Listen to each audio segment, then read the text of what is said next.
My name's Bob Davidson, Davidson. Yes.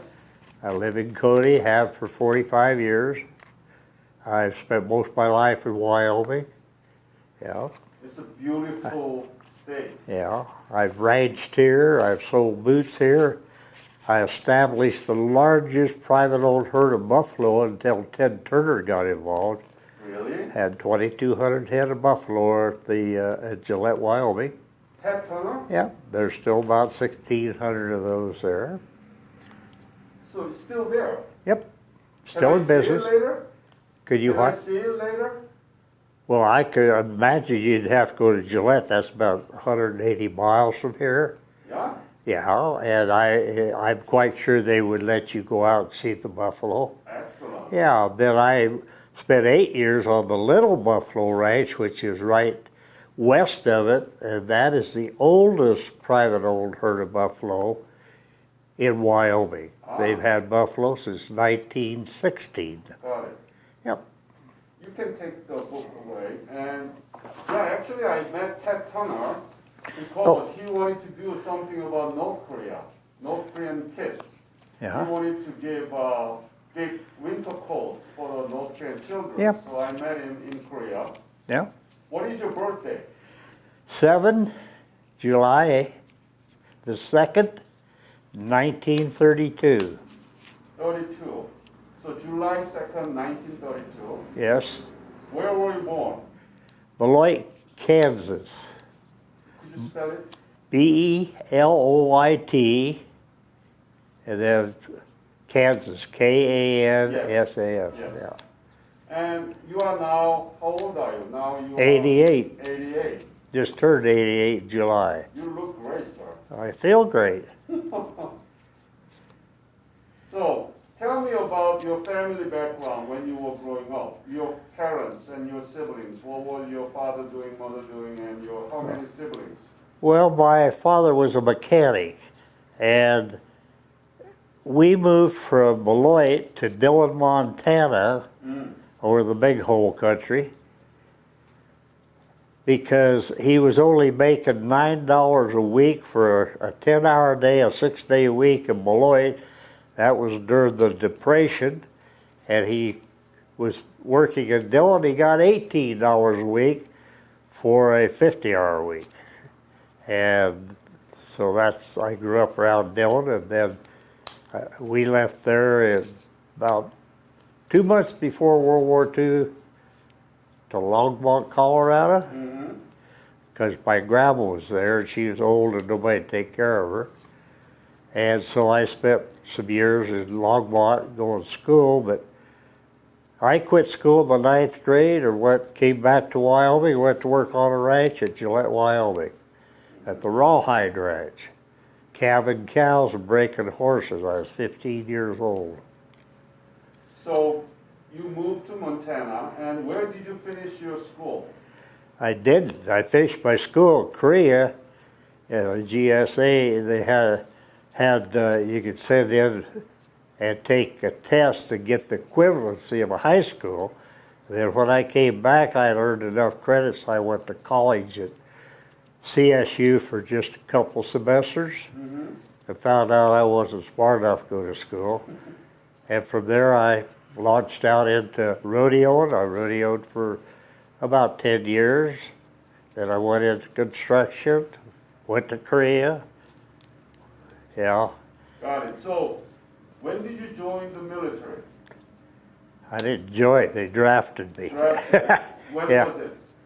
It was July the 11th of 1952. So, Korean War already broke out, right? You knew that there was a war broke out in Oh yeah, it started in 50. It started July of 50, or June of 50. Yeah, and I got there, we left out, and I got there right at the first. I was there the whole year of 53, and I came home in 54. Right. But when you were drafted, where were you drafted? I was drafted in Boulder, Colorado, because I had gone to school and I turned 18, and that's where you used to register down there. Okay. Okay, and But- where did you get the basic military training? Fort Leonard Wood, Missouri. Fort, Fort Leonard Wood. could you spell it? Leonard.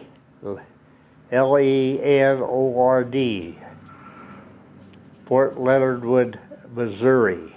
Got it. Yeah. For how long? Went through infantry basic training and engineer basic training, and they were each about 8 weeks long. And I brought you here. I graduated out of basic as the #1 soldier in basic training. If you can believe that. Yeah.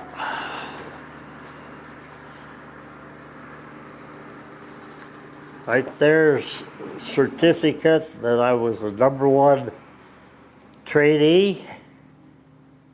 That's an honor. Yes, it was. And there's a picture of reviewing the troops. When was it? That was in, I don't even know according to this, it was 12th of December, Of 1952. 52. And right after that, they let us go home for Christmas. And then I went to Camp Stoneman, California. Yeah. And I shipped out, and they took us to Japan, refitted us. When was it? When did you depart from Camp Stoneman? Right at the end of right at the end of December, the end of the 1st of January. Yeah, here's the troop ship. U.S. General Mann. Mm-hmm. Yeah. Can you spell General? USS General MANN. Okay. Yeah, it was recommissioned, and after Korea, the ceasefire is refitted into a hospital ship. I see. Yep, that ship carried 3,500 troops. Mm-hmm. Yep. So let me ask this question. Before we talking about your service there in Korea, Yep. did you know anything about Korea? Did you know where Korea was? I'd never heard, I don't ever remember hearing of Korea until they told me that's where I was going. Well, I didn't. I mean, I'm quite a student of history. I read a lot of history. And I learned more about that, of course, having been there. But I was stationed in Chuncheon most of the time. Mm-hmm. And I was in the engineers. Yeah. We were actually an unattached unit. By that I mean we weren't assigned to the 2nd or the 3rd or the 7th or something like that. And we had the only portable welder at the time, as I had welded before I went in the service. Mm-hmm. And I was all over the upper northern end next to the 38th parallel a lot. We were building roads, repairing bridges, building bunkers, building gun emplacements, laying minefields. Yeah, we were full. And we also had some rock crushers, so we made gravel, rebuilt the roads over there. We did a lot of work over there. It was actually just like, to me, almost like a construction job. So from Camp Stoneman, California, did you go to Japan? Yeah, they made a couple stops. We stopped in Japan to refit. That's where they refit us, and then they sent us on over on a transport, smaller transport, and we landed at Incheon, and we had to go up the nets to the wharf. They had disembarkable nets like they have on battleships and on transports, because the tide there drops so much, you know that. And it's a hard harbor to get in and out of. But when I landed in Incheon, they just finished blowing up, oh, that's a mic. I wonder what that was. They just finished, just completely obliterating Seoul. Seoul was all blown to the devil first time I went through there. Of course, tell me the details of Seoul, you first saw. How much was destroyed? Give me the detail, because we don't know. I mean, the young children doesn't know. So give me some examples. it was very shot up. There wasn't a building that didn't have bullet marks on it, scars on it.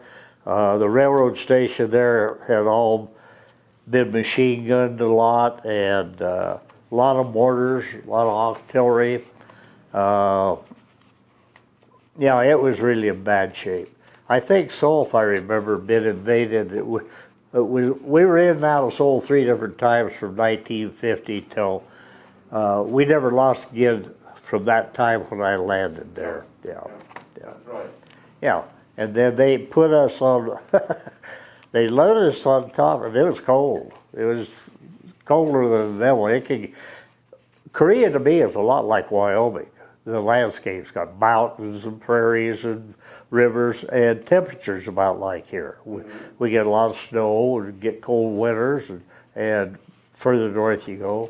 But yeah, to me, Korea weather didn't bother me because I was used to it here in Wyoming.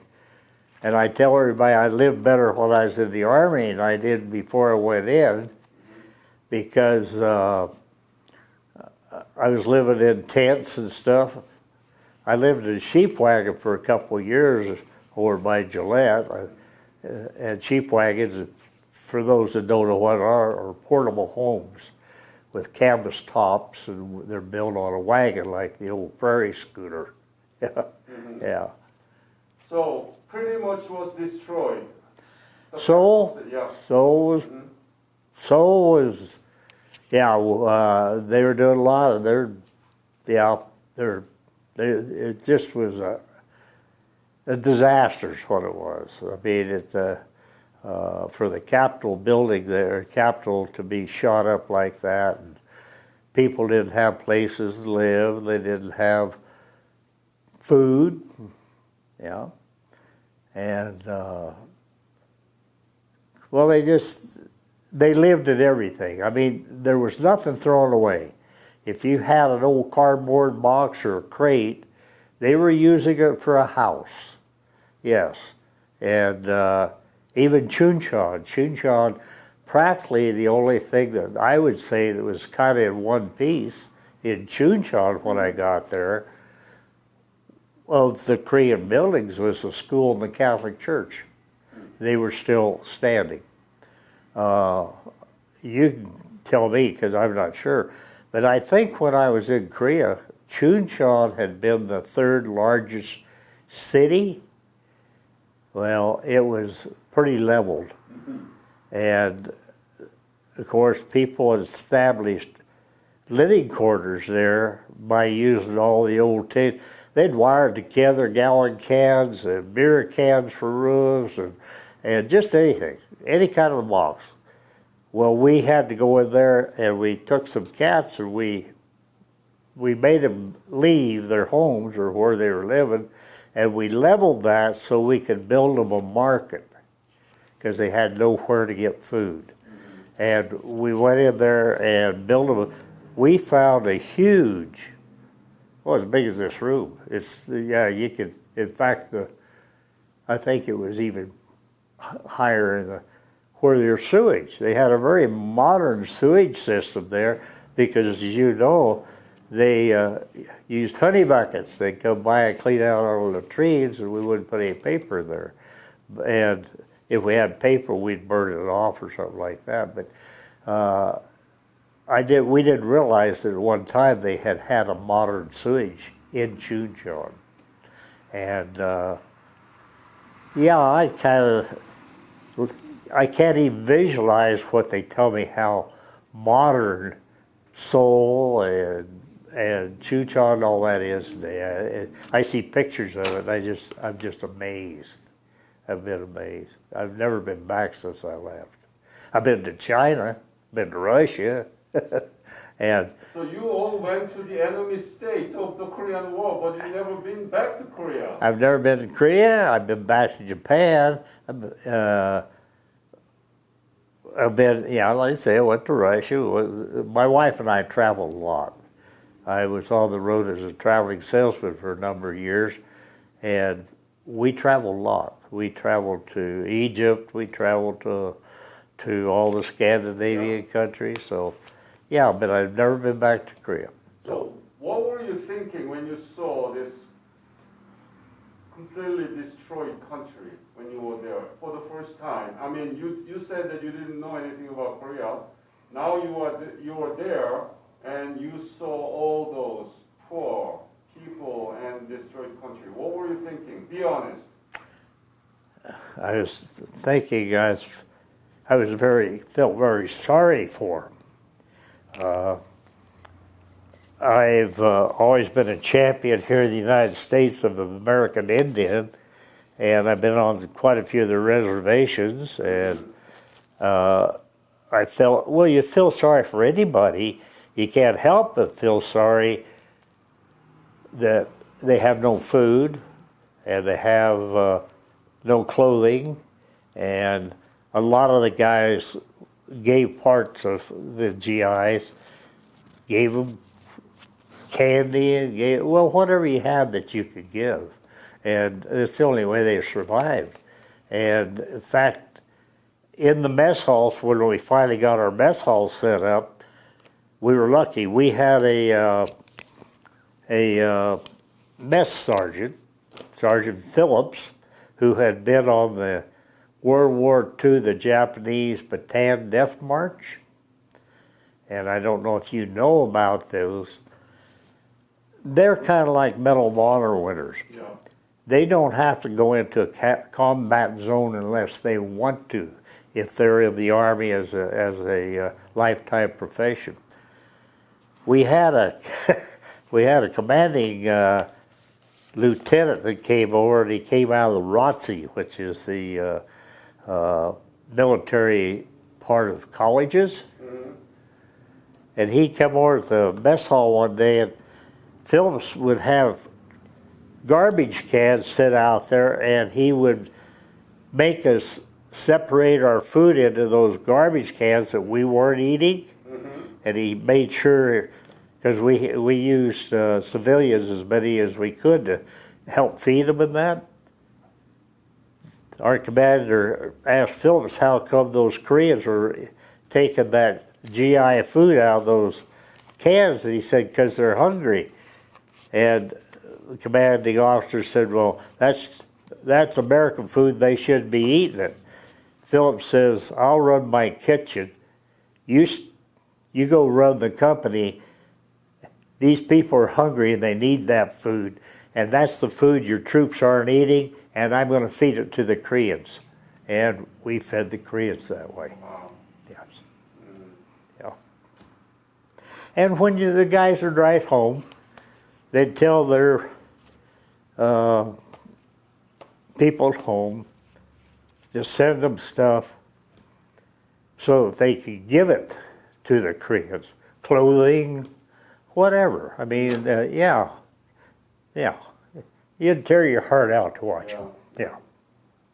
I was thinking the other day, having not been over there, because you go over Europe and everybody's wearing the American denims. Mm-hmm. When I was in Korea, Papa San and all the Musumes, everything, they all wore the white gowns and the black scarves, if they could get them, or GI underwear or something. We're wearing a lot of GI stuff too, because they were running the laundries later on the river there, and they'd steal a few. But they wouldn't steal; they'd exchange their old ones for your for your new ones, and you couldn't blame them. You could get mad, you know. And you'd send a new pair of pants over there and get back an old pair. But you know what? Do you know the official rank of Korean economy right now? Do I know how it is? Yeah. I don't know exactly where it's placed in the world economy, but I would say it's got to be in the top 15. Yeah. 11th largest economy in the world. Second? 11th. Oh, 11th, okay. 1-1. Yeah. Can you believe it? From the Korea, from the No, state no, that you know in 1950s. no. It's that's unbelievable. Yeah. They were, in fact, one of the first jobs they gave me when I got assigned to a company over there, they found out I was a welder and that. My first MO, which is what you do in the Army, they made me a blacksmith. And one of the first things that they had me make was plowshares.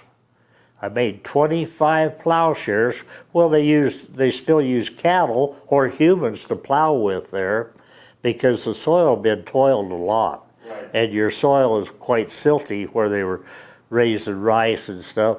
But that was, it seemed funny to me. My first assignment as a welder was to make plowshares for the Korean farmers. For Korean farmers. For the old, yeah, and they used mostly, looked like Jersey cows to me. Yeah. They weren't like our cattle, big oxen and stuff. But no, I have very fond memories of the Korean people. It's an amazing transformation from ashes to the 11th largest economy in the world. And Korean people were able to accomplish that goal because you fought for. But we don't talk about it here in the school, you know. That's why Korean War has been known as Forgotten War.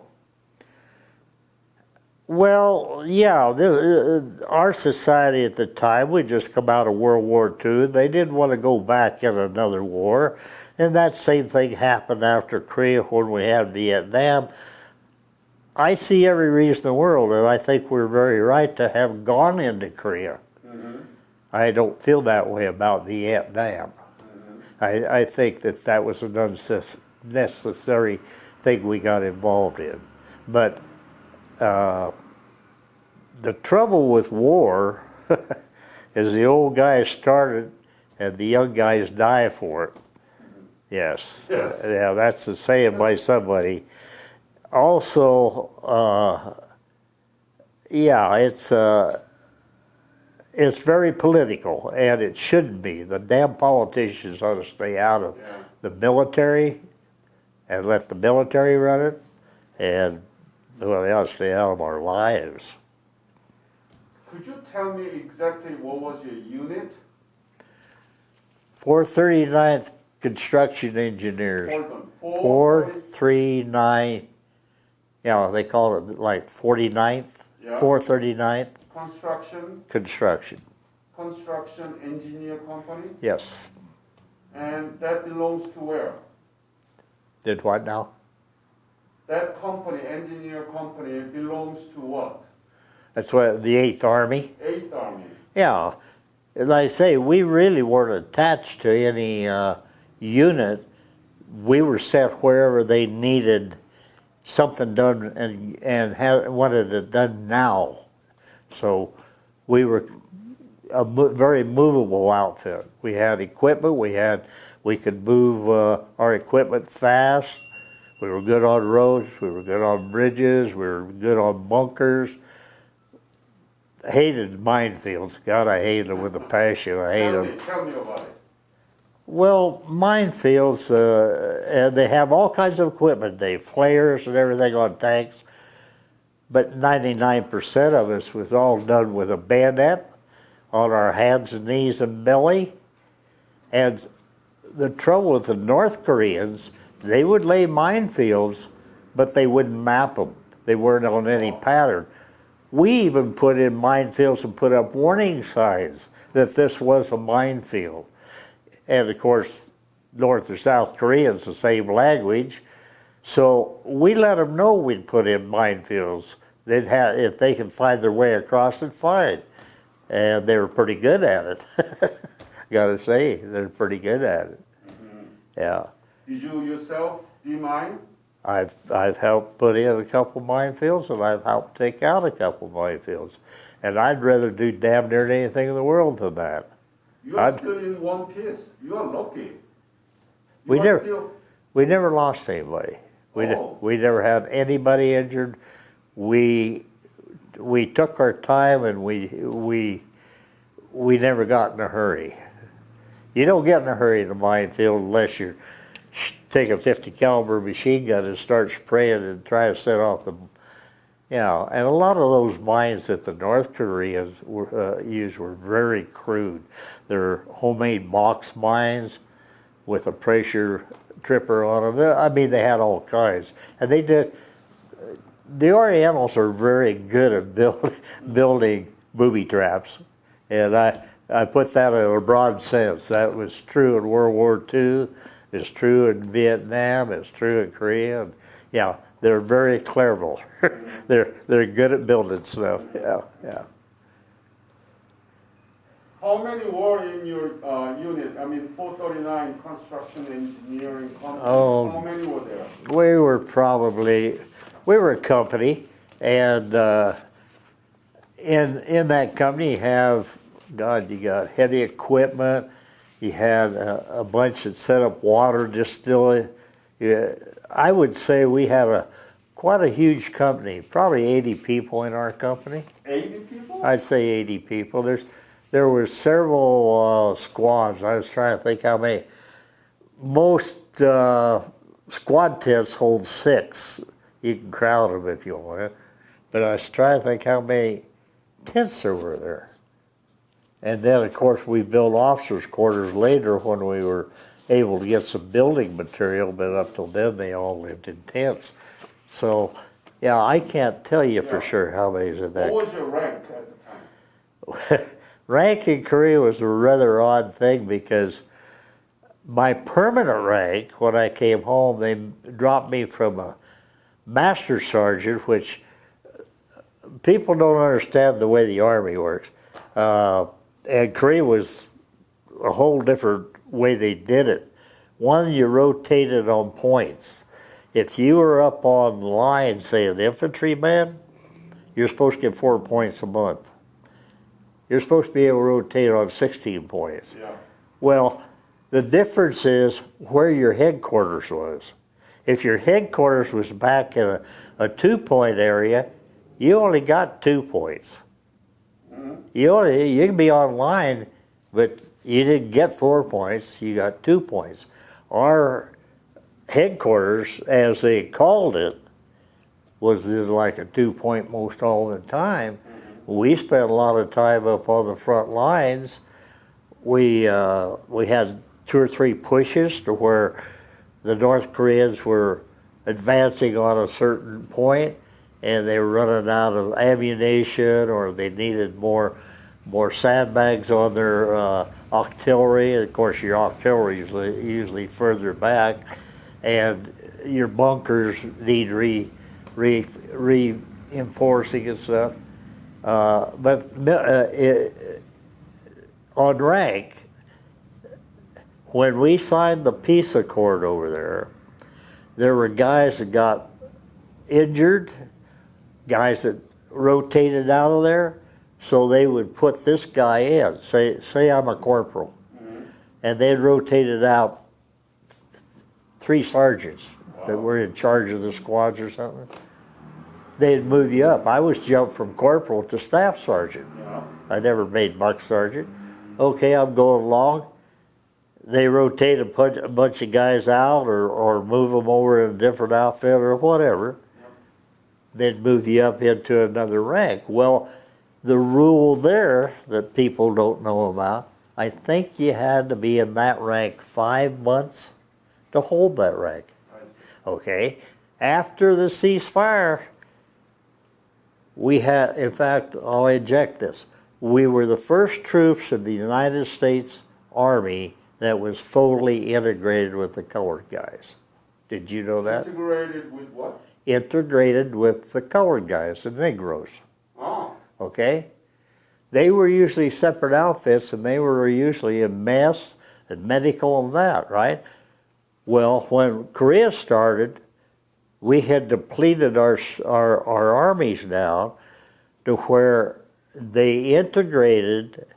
In other words, they mixed this all together. We're just like pudding. We were mixed together, and we got along great.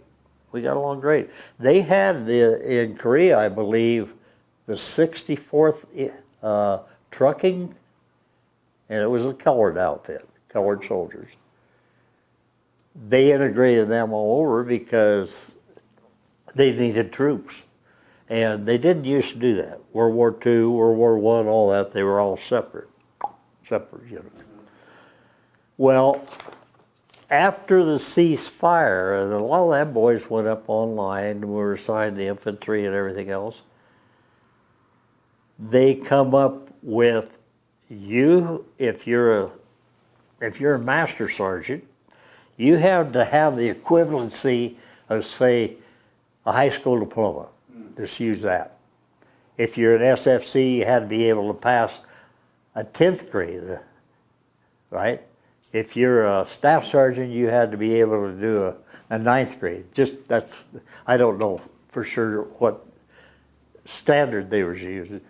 They sent a lot of them guys back to the rear area, and they had to go to school. And if they didn't qualify on their tests, and I've got SFC stripes on me, and I couldn't pass, say, 2 years in college test, they'd bust me down to what my level of, they might bust me back to a staff sergeant, or they might bust me clear back to a corporal. Yeah. So when you ask a Korean guy if he's honest about it, what his rank was, I was up to an SFC before I came home. I was only in that position 3 months. Okay. And then prior to that, I was in an Sergeant First Class. I was in there about 4 months. Well, I lacked a month. Well, if they kicked me back, I still didn't have enough time, so they kicked me back to Staff Sergeant when they let me out and said, we're going to lower, where like in the military, most of the officers, when they get ready to retire, they kick you up a grade. Yeah. If you're a captain, they kick you up to majors. You're major, they kick you lieutenant colonel. They do just the opposite on the enlisted guys. That's not fair. Well, it's not fair, and it's a stupid way to do it. But when you're in the heat of battle or the heat of something, and your sergeant gets shot, your first lieutenant gets shot, you need one, you move a guy up.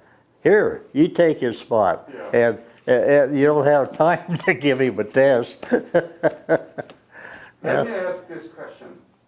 What was the most difficult time during your service in Korea? If I ask you to pinpoint one difficult thing, what was the most difficult thing to you? I didn't really have one only. I'll give you what I thought. And I'd had a lot of experience on the ranch, lambing sheep and calving cows and stuff. I had a colored guy on the service truck, and we'd been out to a rock crusher that night. And, of course, we always were armed when we left the compound. And coming back, I noticed something over the bar pit, and I had Swan stop the truck. It was a pregnant Korean lady, and she was about to have a baby. Oh. Swan and I loaded her on the back of the truck. Donald Swan was his name. And we hauled that lady to a MASH outfit. They weren't going to let us bring her in. And I had done some work, and I knew the commander of that MASH outfit, and I got hold of him, and they took her in and delivered the baby. And I sat back with her in the truck, and like I say, I've had a lot of experience on calving and lambing, but I hadn't delivered any babies. That's an excellent story. Well, it was a good story. Was it in Chuncheon? Pardon me? Was it in Chuncheon? Yeah, it was right outside Toontown. Yeah, it was coming in from our rock crushers are down on the river. We had a 50-ton one and a 60-ton one. And if I didn't have anything to do or wasn't assigned to anything, I'd go out there, and I did it mostly at night. I'd put a tarp over the big crusher drums, and I'd weld all night long and build up the hard surface on that. And that's what we've been out there. We've been out there working on that. And normally, if there had been any activity, I'd take 3 or 4 guys to put up a perimeter, but because your arc is throwing light all the time, but we cover that with a tarp, and I'd weld at night because it's nice and cool and stuff out there. But no, life doesn't change you a lot just because you're in war. You just have to do with different things. I told Jack a story. When I came back from the Army, I went back to the ranch, or Little Buffalo Ranch. And in the fall, we'd take out hunters. And this was in about 1955, the fall, or 56. You know who General Jimmy Doolittle is? No. Jimmy Doolittle was the commander that flew after the start of our war after Pearl Harbor. Off of an aircraft carrier, he flew, I think it was 24, they took 24 B-24 bombers and flew over and bombed Tokyo. He was a leader, and he was the commanding general. Or at the time, I think he was a colonel. And yeah, I think he was a colonel. Anyway, I was guiding some hunters over there on the Taylor Ranch outside Gillette by the Pumpkin Buttes. And I'm going to use the name of the pasture because that's an old ranch, and that was the name they had on it. They had a pasture, and the huge pasture. It's about 40 square miles, right at the base of the Pumpkin Buttes. I had a bunch of deer hunters there. The owner of the ranch, Glenn Taylor, landed over there on the ridge in a Piper Cub with rough landing gear on it, and this guy jumped out. I could tell he had a rifle with him. He come a dog trotting over the ridge towards me, come up the ridge there, and he hollered, he said, "Are you Bob Davidson?" I said, "Yes, sir."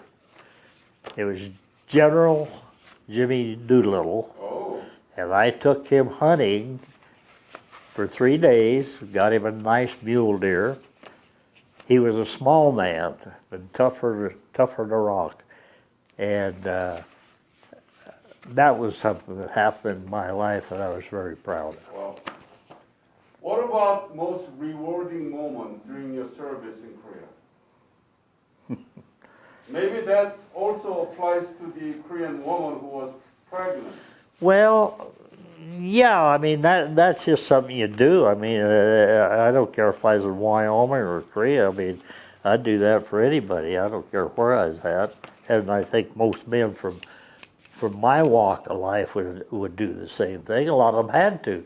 None of them, I've only got one sibling. My youngest sister was born in the hospital. All the rest of us kids were born at home. Yep. We were born at home. We didn't go to the hospitals or nothing. And that's very, very standard on ranches. But proudest moment. I had a colonel, Colonel Circle T. Tandy, they called him. He's an old cavalry, claimed to be an old cavalry because he still wore his campaign hat and that. And we became friends. And I did a lot of things for the colonel, and the colonel did a lot of, sorry, I habit. We became friends. And if I was getting a little trouble with company commander or something, he bailed me out. And anything he wanted, I made for him or did for him. I mean, he'd tell me to do something. I said, well, I need a requisite to get the material. No, he said, you're good. Go get the material. Go steal it from the infantry. I mean, he was a fun guy, and he was a terrific officer. And I was always proud that he was my friend. Yeah. Yeah, I was very proud of that. Would you be considering to go back to Korea if you are invited by the Korean government? Well, I was also involved on the World War II and that for the flight for the guys. And like I say, I've traveled a lot, and if I could go to Korea and not do an overnight back, and I could spend 3 days or 4 days or 5 days, yeah, I'd probably go to Korea. Okay, I'll put your name into the list. So Yeah, but yeah, it's. But let me talk about the Korean War Veterans Memorial that you built here in Cody, Wyoming. Yeah. Please tell me, when did you start? Why did you start? How you did it? Well, actually, you got to give credit to the man that started was Paul Rodriguez, and Paul come up with the idea, and then he also wanted to start a chapter of Korean veterans, and he came to really one of the people that while you're here you should be talking to is Lieutenant Colonel Buck Wilkerson. Buck was one of the first guys. He was in, and I don't know if you're familiar with the artillery group that went out of Wyoming. They were the first ones in there. Oh, yeah. Okay, the 300th? Yeah. 300? Well, Buck was over there because he's in the National Guard. And so Paul got several of us together, friends. Paul Wilkinson. No, this is Paul Rodriguez. Rodriguez, yes. Okay, Rodriguez. He's a big farmer here in town. Good farmer. He's a good man, too. He got us together, and then he wanted to join the National Association, of which we all become life members, or several. Then he come back, he said, well, I need more guys, I need 12 guys, and I need this, and I need that. And Paul was actually the gunner that got everybody. It's easy to give money, it's hard to give time. And I told him I'd give him money, I didn't want nothing to do with the memorial. I didn't have time or nothing. Because I had a boot company at the time, and I was pretty busy with that. Anyway, Paul put it together, and then he said, well, I got to have some officers for the local chapter, and I need you, and I need Buck, and he put together, we got in on that. Well, then he come along and decided we ought to put up a memorial. Well, it was Paul that went to the city, and we have a local man here, Hills his name, and they both own part of that land where the park is, where the Korean Memorial is, and Paul got them to donate that land. And that was in 2007. So the winter of 2007, we went out, cleared off all the junk and the trees, and cleaned up the ground. And then the next spring, we were going to get started on the ground. We didn't have any money when we started the association, but what a few of us put the money in to get it going. And I was the first one to give them cash so they could start a bookkeeping and get a computer and stuff for their. And then we went out there and got a bunch of the guys together and cleaned the ground up. Well, the spring coming in to 2008, we decided we'd put the memorial out there, and thank goodness the Korean government gave us $110,000, which was very generous of them, and they were very helpful. Sonny Lee from You know Cheyenne. her? Yes. She is my good friend. Well, she's a good friend to all of us guys. Yeah. Yes. And In fact, I want to call her. well, just tell her hello. Yeah. But Buck had been there as an enlisted man in the National Guard when it first started. They were there in August. They shipped about in August of 50.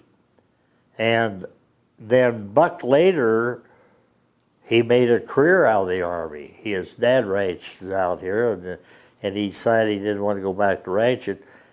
And I think his next tour, he got up to Sergeant First Class, and he was in the service. I think his second tour of Korea, he was an officer. Mm-hmm. He came out of the Army as a lieutenant colonel after 24 years. What's his name? Buck Wilkerson, yes. Yeah, and he lives right over here.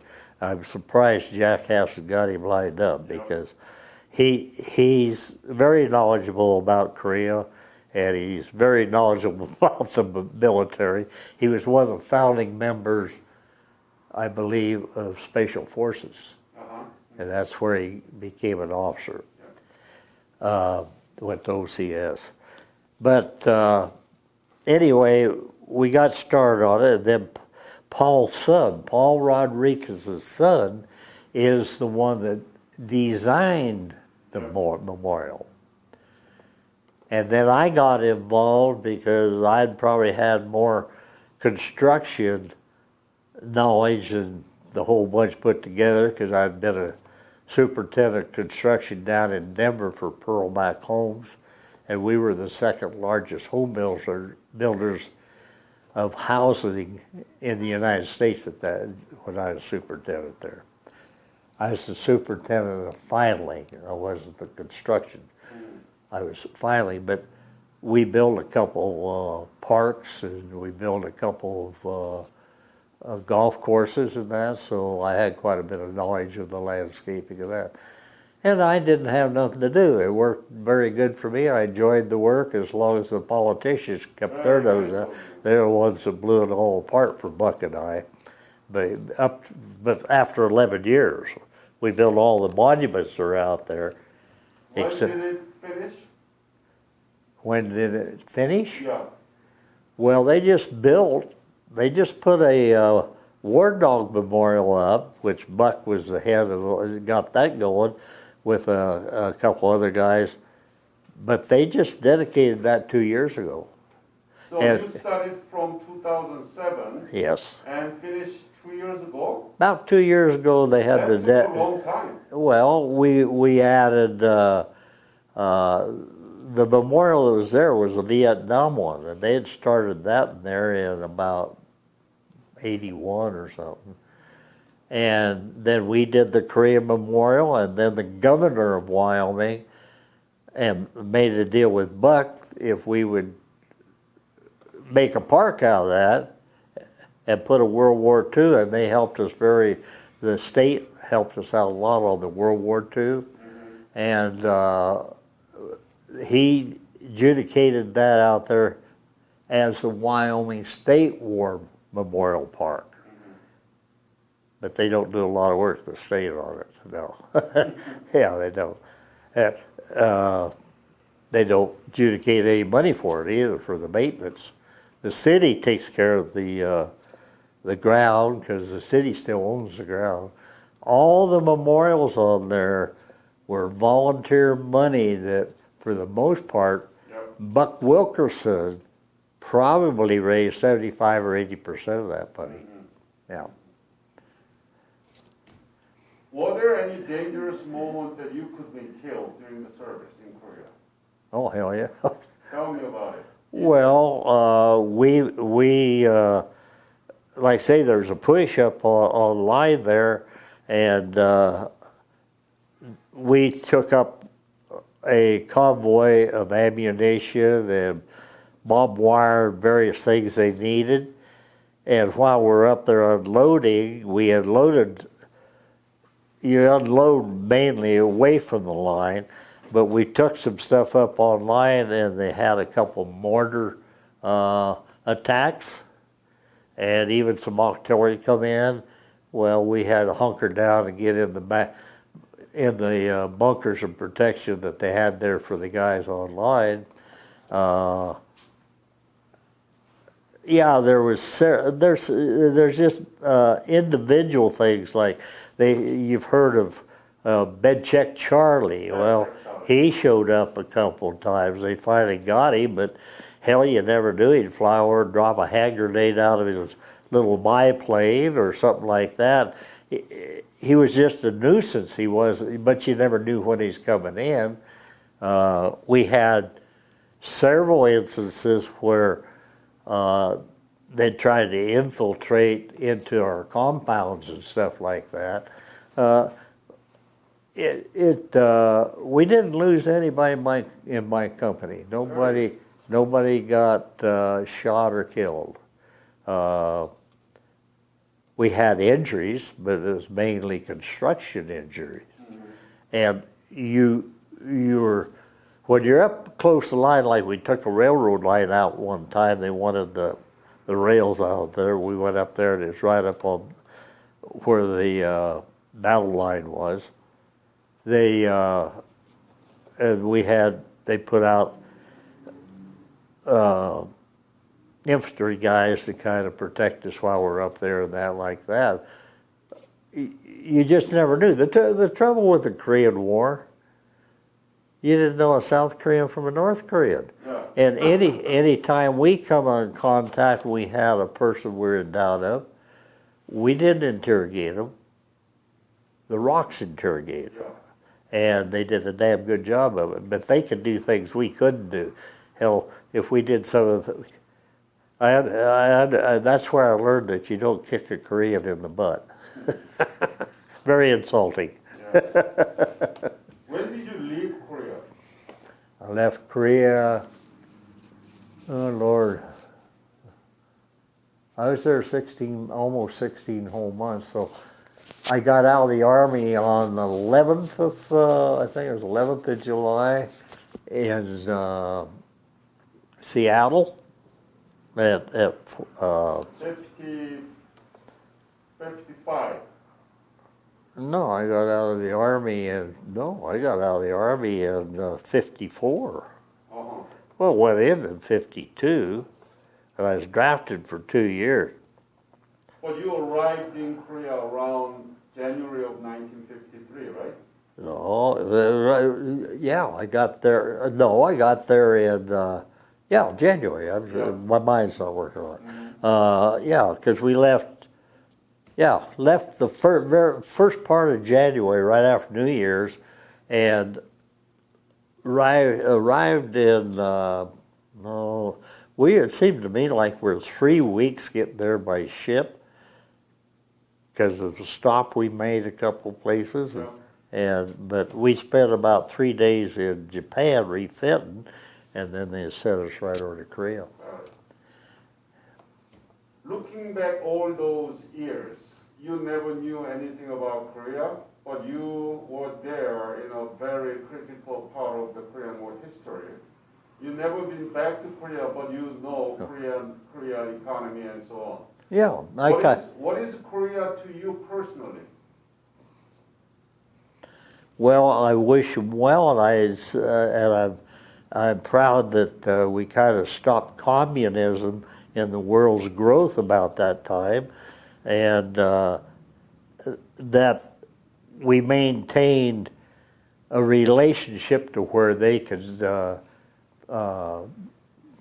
do what they've done, modernize their country. It's just a damn shame. I can't understand North Korea going down to the Olympics and the people not doing something about it. Of course, I feel that way about all the people. Instead of leaving their country and immigrating somewhere else, why don't they start a guerrilla unit and start fighting? I believe in fighting. No, I'm very disappointed that people think that we ought to take all the refugees of the world and their problems here. You know what? I can go out here on the street and ask 10 people where we stand in the world in population. There won't be 1 out of 10 that can tell me we're the 3rd largest populated country in the world. And we're considered overpopulated, and they're thinking we ought to take all the refugees. I believe in helping them, but I believe in them helping themselves too. You helped yourself in Korea. You had rock army, and they were very good. They became good, and yeah. You can help, but I mean, they should be responsible by themselves. Well, I look at World War II in China. We gave Chiang Kai-shek everything he wanted, and he kind of like Iraq. He'd turn and run and hide somewhere or start a new line. And Mao says he never had to have anybody supply him. He just followed Chiang and picked up our equipment. So that, I mean, let's get real in this world. They're talking about Iraq right now.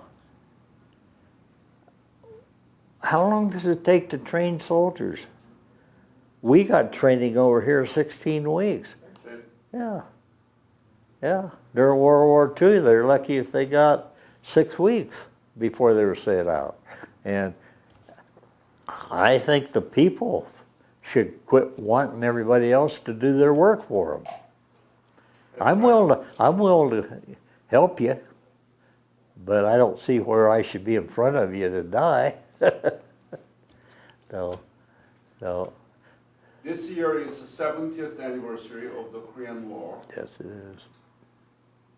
Yep. If I ask you to deliver a special message to the Korea, what would you say? To the Koreans? Yeah. Oh, take care of your freedom. Guard your freedom. You've earned it. Look at all the years you was occupied by the Japanese. Mm-hmm. Yeah. And then the dumbest thing, and it's not the South Koreans' fault and the way it turned out, somebody should be smart enough in North Korea to figure out. The worst thing that happened in World War II to me was after World War II, when Churchill and Roosevelt and them started splitting these countries up, giving half of it to the communists, half of it to the free world.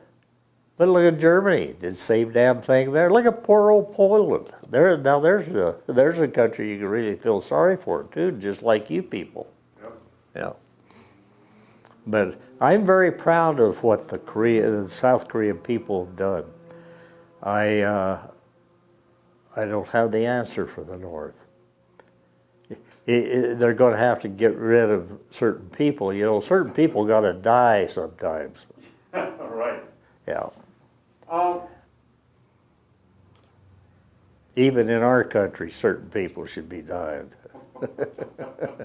Let's keep it that way. Yeah, they don't want to do it, but I think they should. Yeah. Wow, this is my great honor and pleasure to spend almost an hour with you about your honorable service and those stories that we need to really remember. You know, the Korean woman who was pregnant, and you helped her to the mass unit so that she could deliver. That baby could be like very old right now. And without your help and presence there, I think there could not been happening. So this is great. Any other story or any other message you want to say to this interview? No. At that time in my life, that was just another job to me. It's kind of like the military really didn't mean that much to me because I was wanting out in the rodeo. I didn't want to be in the service. And like I say, I didn't know anything about Korea. It's a good experience. I only wish I don't know in Korea, do you have a universal that you have to serve? Yes. The boys and the girls? Yes. I think that's a wonderful program. I wish the United States would make it universal that all the kids, when they get out of high school, has to go spend a year in the service. Mm-hmm. I just think it'd make better citizens out of them. We wouldn't have this, everybody have their hands out wanting everything for free and for nothing. And I just don't understand the younger generation. I've never had anybody give me, a free handout, and I doubt if you have either. it's a certain thing in life about being proud that you're kind of a self-made person, and I've always felt I was self-made because I've done so many different things. Excellent point. Thank you, sir. You are more than welcome, and it's nice to meet you.